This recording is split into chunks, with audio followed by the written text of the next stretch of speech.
Aya, tu le sais, je suis là, c'est où tu veux, quand tu veux. Ah, no way, j'ai pas le temps. Parfois je tombe sur des commentaires vénères, parfois il y en a des drôles. Ça c'est kiffant. Franchement, je vous dis la vérité, les haters, vous êtes les bienvenus sur mes pages si vous êtes drôle. Si vous êtes pas drôle et que vous avez juste le seum, non. No way, José. Laissez-moi avec le confinement. J'ai été très très privilégiée, j'ai eu beaucoup de chance pour le premier confinement. Je suis très loin d'être à plaindre. Je fais un travail qui ne se fait pas en télétravail et donc je l'ai pas senti tant que ça. J'étais pas mal en studio, j'étais en tournage. Donc le deuxième, ça a été, même si je crève d'envie d'aller voir un film au cinéma, d'aller boire un verre avec des copains, même dans le froid, et des copines, c'est pas grave. Ma vie, mon rêve ultime, Aya, tu le sais, je suis là, c'est où tu veux, quand tu veux. Dans une interview, on lui a demandé qui elle mettrait dans un très organisé féminin et elle m'a cité. Donc j'étais tellement touchée, tellement fière. J'adore, mon rêve, ma vie. Moi je suis fan d'Aya depuis le début, depuis Comportement. Alors match, mais il faut pas que ce soit la petite sirène 2. La Disney j'adore, mais pas un Disney d'il y a 20 ans quoi. Parce que quand on regarde les scénarios, ça marche plus en 2021.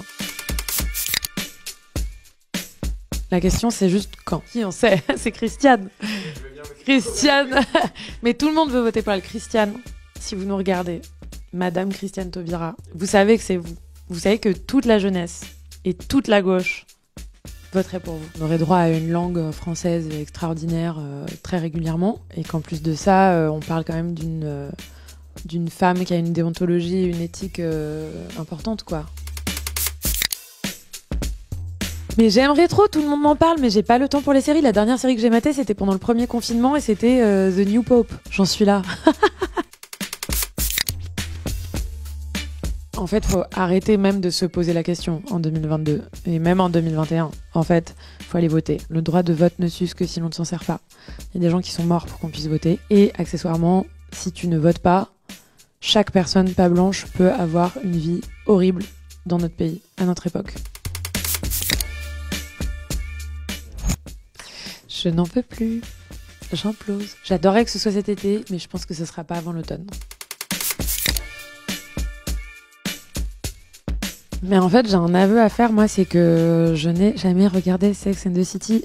À chaque fois que j'ai voulu regarder, parce que je suis tombée dessus, je tombais sur le film. Chaque époque a son féminisme et c'est super beau de voir que à l'époque, ces femmes-là le faisaient de cette manière-là et que depuis, ça a évolué. Donc, presque, j'aurais envie de regarder les épisodes d'avant pour pouvoir voir comment elles vont s'adapter à cette époque aujourd'hui. Et puis, je trouve ça hyper beau, pour le coup, d'avoir des protagonistes femmes de 60 ans. Ça m'intéresse de ouf, je trouve ça assez classe. Donc ouais, go for it.